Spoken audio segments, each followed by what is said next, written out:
As you have been told, this morning's subject is your supreme dominion.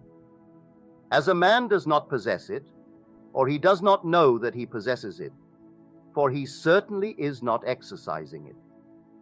As we read in the very first chapter of the book of Genesis, and God made man in his own image. In the image of God made he him. He made them male and female, and God blessed them.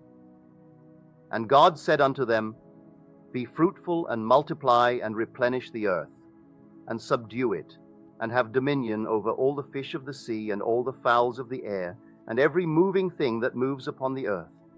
And God saw all that he had done, all that he had done, all that he had made, and they were very good.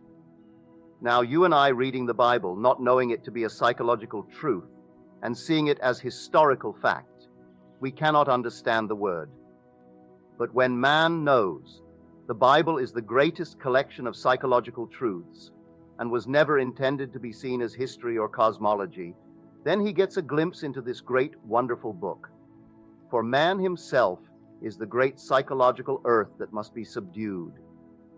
In man move all the passions, all the great emotions symbolized as creeping things and animals.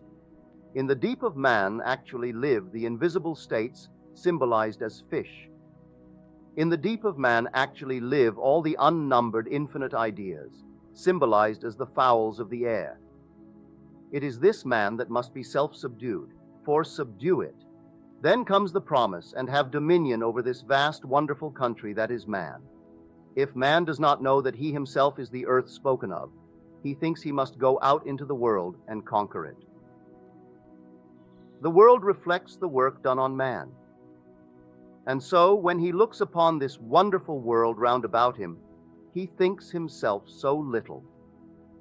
The Bible also tells us he calls himself a grasshopper, and referring to himself as a grasshopper, he sees giants in the land, the giants of industry, the giants of economics, the giants all round about him, and he feels smaller and smaller because he does not know how to go about actually subduing the earth, which is himself.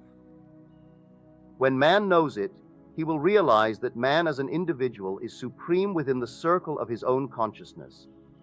For within the circle of his consciousness, the entire drama of life is reenacted over and over again.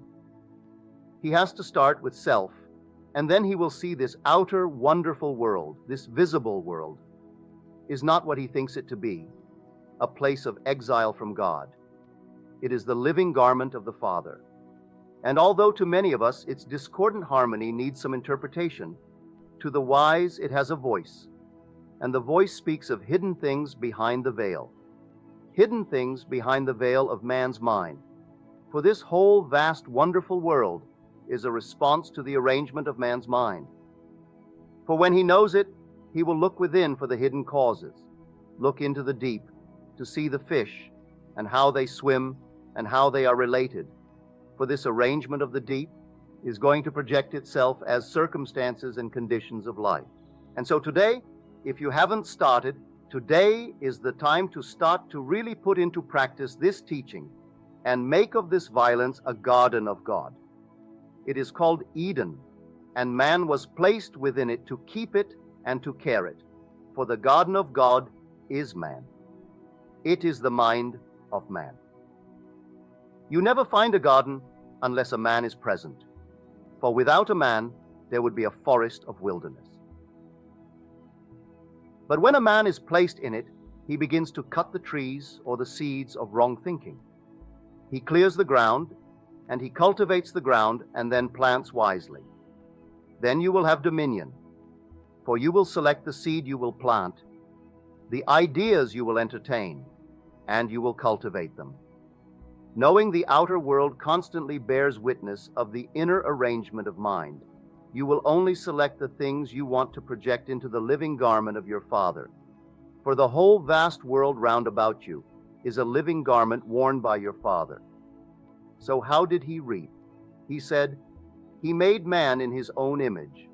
Well, the methods of mental and spiritual knowledge are entirely different.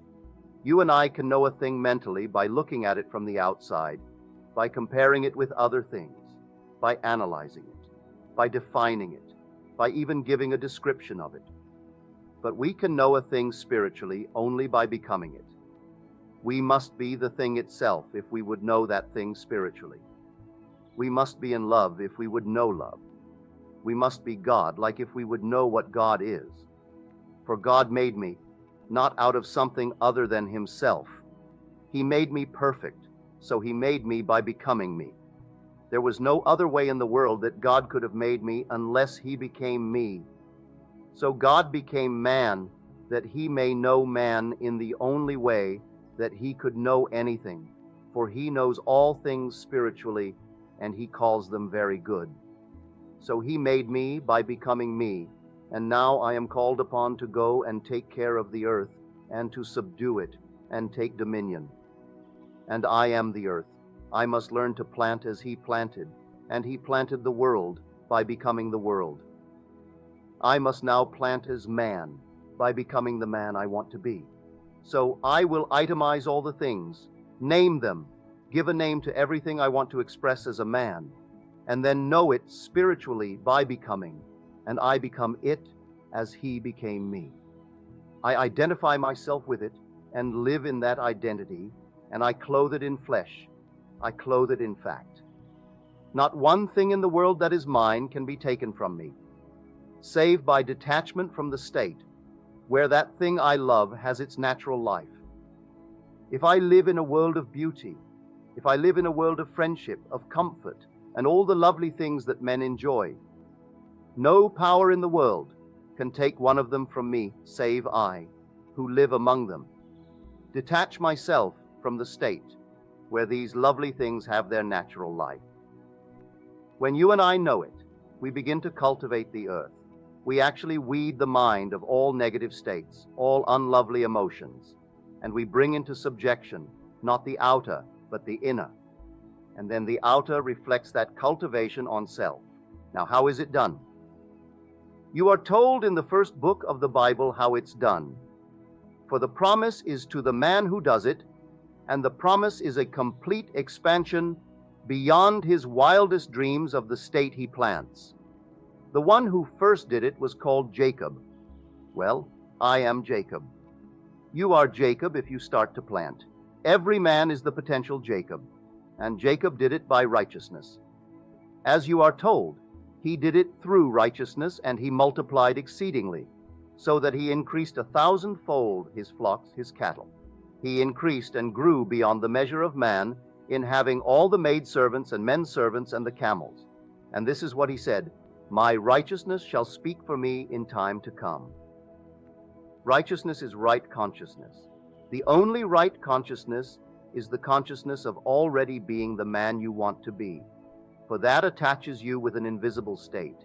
You can't see it yet, but you become attached to the state that you dare to assume you are, and you go fishing in the deep. You are beginning now to subdue the deep. You enter a state through the medium of feeling, through feeling that you are already what you want to be. And that is how you grow exceedingly great in your world, for you will be the Jacob expanding in your world. The next one we come upon is Job. Here in the midst of all the trials and tribulations of a man, Job says, "I will hold fast to my righteousness, and then my heart shall never judge me harshly as long as I live." He will hold fast to righteousness in the midst of storm, in the midst of all the problems of the world. He will assume that he is free and hold fast to that right consciousness, knowing that not in eternity could his heart ever judge him harshly. Then we are told, "The meek of the earth seek righteousness, and it is to the meek of the earth that the earth is given." As you are told, the meek shall inherit the earth. You might have been taught to believe it meant the beaten man, the man who falls and grovels like the grasshopper. It doesn't. The word meek, if translated, actually means to be tamed as a wild animal is tamed. To the man who tames the man who tames his being, that he can set it any task and have it execute that task, that man is meek, and the meek inherit the earth. And the meek always seek righteousness. So if I today began to subdue this earth, I must make righteousness my watchword. And so if I were righteous, I would now single out the nature of the trees I would plant, the nature of the flowers I would plant, the nature of the animals I would cultivate, the nature of the fish that I would catch, and I would name them as desirable states. Called in the Bible beauty instead of ashes, called in the Bible the spirit of joy instead of mourning, called by all these lovely things. As you are told, all the things that are good dwell on these things. To every good thing, for he called it very good. Everything that I would call the good, which is a righteous judgment, will be the right judgment, in spite of the evidence of my senses that would deny it, in spite of reason that would tell me that it was impossible of realization, having discovered that I am the one planting my garden, that this is the only garden to cultivate, that this is the only earth to subdue, I would start now and boldly assume the good, first for myself, always start with Jerusalem, then go into the world and preach the goodness by knowing the goodness. When you meet someone, regardless of what the appearance would reveal, know the truth for that one and set him free. Know that knowing as he ought to be known, first by himself. But if he hasn't known it as true of himself, you at least know it for him. And though you never meet him in the flesh again, keep on knowing the truth that sets man free by knowing he is already free. And you are cultivating your garden. You are bringing it into subjection. You are subduing it, and then you shall have dominion. So you are supreme in your world if you only know the world that you really are. So man is the psychological earth on which this wonderful whirl of events takes place. Man is the psychological earth on which all the animals move. Every emotion is symbolized as the animal. Every fowl of the air is truly the idea you entertain. Every fish of the deep is the invisible state that you could catch if you only knew how to cast your net on the right side. For you fish all night and catch nothing, but then comes one who knows, who is righteous, and he casts it on the right side, always that right side. And the right side is righteousness or right consciousness. And I will catch it. I may not see them, I don't have to see them. I don't have to wait for the evidence of my senses to confirm, for I am told, and faith was accounted unto him for righteousness. So I will have faith in the reality of the deep. I will have faith in the reality of invisible states. So it's now invisible. I know it. It's a fish. But I have faith in the existence and the reality of the invisible state I want to externalize. Knowing I can externalize it, for every time I externalize it, I add to this wonderful garment of my Father. And that is my job, my duty. So here, every one of us, begin to believe that you are the only earth spoken of in the Bible. You are the one chosen to live in the center of the garden, but make it a garden. For the words are, keep it, and plant it well. You have dominion over every idea in your mind. You say you haven't. Well, some may be to you disturbing, but you do have the choice of rejecting it or accepting it. If you accept it, you identify with it, and the state with which you are identified must, by the very law of your being, objectify itself within your world, that you may see by it how you plant that garden. Now, don't wait 1 second beyond the time that you observe weeds instead of flowers. Start right at the moment of observation and start to replant the garden. Start really to subdue it. Become the meek, and the meek is the bold. The meek is the bold of heart who does not ask assistance. He walks knowing he can do it. He can fish. He can actually bring into subjection every bird of the air, every idea of the mind. He will begin to know these things spiritually. He will know them in the only way that you and I should know anything, by becoming it, not to have a world of information concerning objective things, and knowing these things only mentally. I must learn to know things spiritually. I must learn to know what love is spiritually by being in love. I must learn to know what security is spiritually becoming conscious of already being secure. I must learn to know what health is by becoming conscious of already being healthy and sustain these states in the name of righteousness, knowing that my righteousness shall answer for me in time to come. Make me no promise, for when the father-in-law said to Jacob, "What promise should I make you?"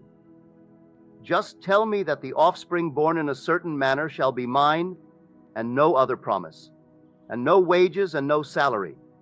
All the spotted ones are mine. There isn't a spotted one among the parents, but every offspring that is spotted, though the parents are not, that is mine. That's my wage, and my righteousness shall know it for me in time to come. And he begins to assume that his world is peopled with the spotted calves, and everyone born that was healthy was born spotted. And he increased beyond the wildest dream of a man. Well, become that man and start from the simple beginning as he started. There wasn't one thing in the world to encourage him that one calf could ever be born from parents that were not spotted and be a spotted calf. Yet he knew, and he assumed, that they had given birth to such things in numbers. They would come, and they came 1,000-fold. So in your case, maybe it's business. Maybe the doctors have given you a final verdict, and it's fatal. Well, I say in spite of this, and the doctor in his own way is doing his best, he would not have said it to hurt you or to frighten you. He firmly believed it, but you have another law, and your law is that you can assume, in spite of that verdict, that you are well.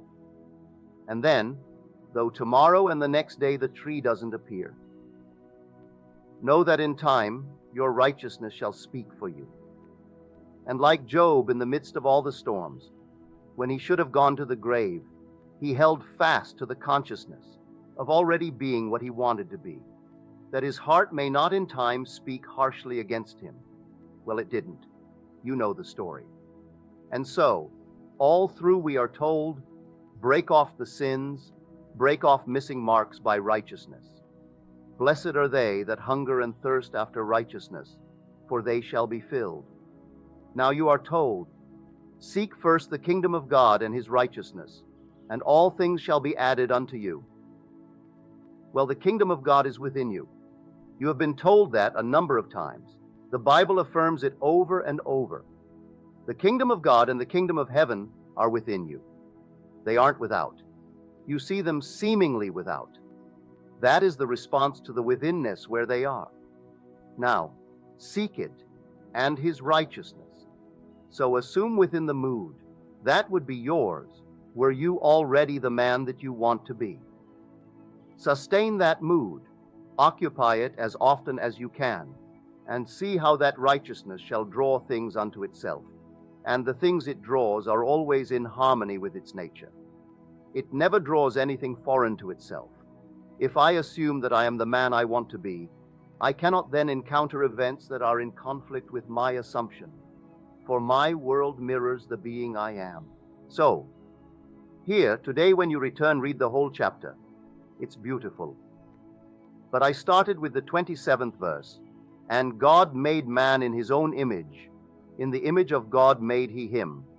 Male and female made he them. Then comes what is to be done.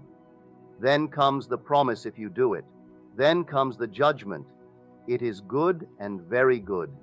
So you start knowing that you are the earth on which you now start to labor. If you do it, you shall be fruitful, and you will multiply, and you actually replenish this world. Though it seemingly is barren, you replenish it if you subdue it. And the earth is self to be subdued, not by beating self as some people have misunderstood, not by isolating the self in some little secluded spot, not by running away from life, but in the midst of life is the opportunity to become meek, to take the violence that is man, it is individual man, and then bring it into the state of the meek, to transcend the violence by not fighting against conditions. Know that conditions can only reflect what is within the one who observes that condition. So don't rage against it. Leave it just as it is. If conditions remain the same, That is a sure sign that you have not been faithful to righteousness. Had you been faithful to the consciousness of already being the man you want to be, conditions would have to change in harmony with that righteousness. So don't rage against it. Leave it as it is, and start today to take this wonderful earth, which is the footstool of the Lord, which really is the mind of man, and start really to work upon it. Then you will not turn from left to right. You will keep the narrow path. You will go out knowing you can do it.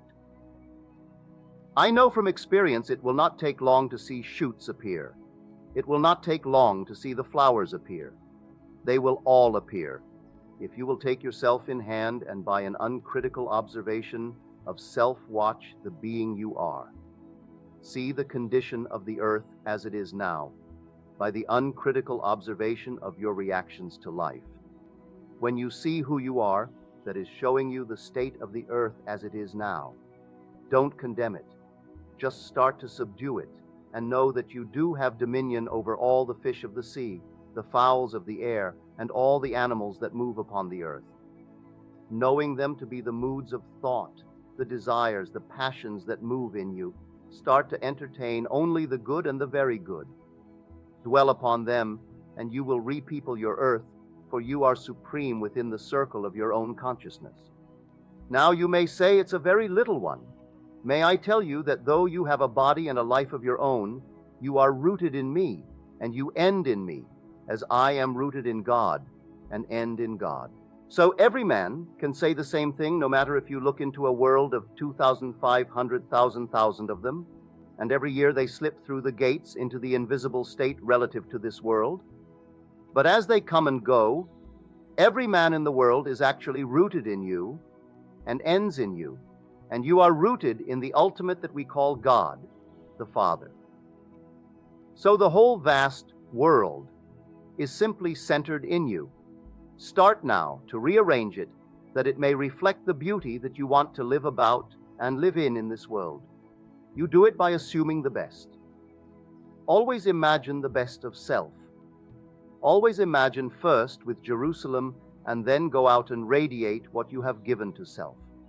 If you live in that wonderful state yourself, you will only have the good to shower upon others, for you have one gift that is truly yours to give, and that is yourself. You have no other gift. If you are good, you can give only the good. If you are not, well, whatever you are, that you give. So the story is, you may find today, when you observe yourself, by observing your reactions, that it's not a very pleasant land, but it is still a fertile land. It can be cleared of all these trees of traditional wrong thinking and can be replanted in harmony with the beauty that you desire. And in the immediate present, it will bear fruit in harmony with the seeds you plant. So let us go out determined to bring about a better arrangement of our mind, that we may produce more noble garments for our Father to wear. For this wonderful, visible, objective universe is only the living garment of my Father.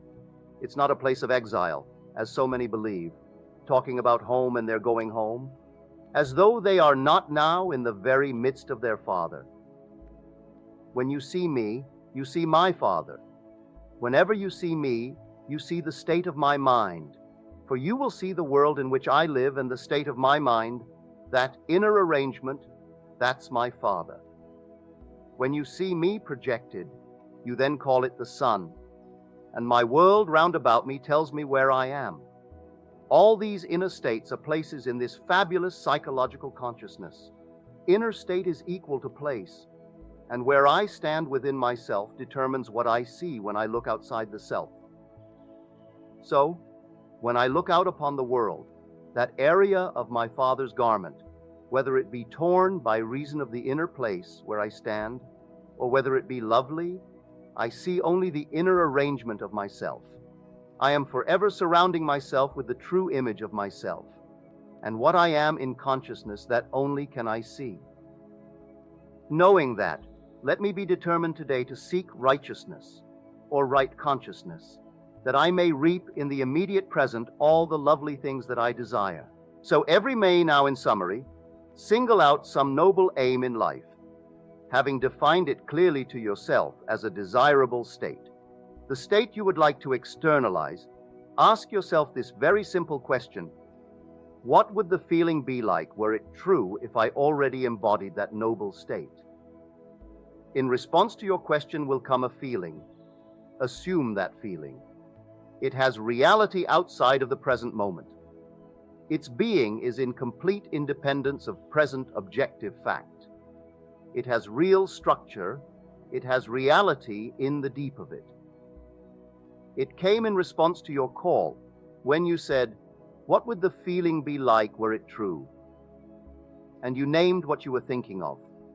If it was security, if it was health, if it was any state, that fish came from the deep. It's located, and you took the I and placed it in that feeling. You were actually standing upon it, though it is invisible. Now remain on it. If you remain in that state, you are told in the Bible 3 days, you will be spewed out on dry land. 3 doesn't mean 3 days. 3 means fullness. 3 means complete.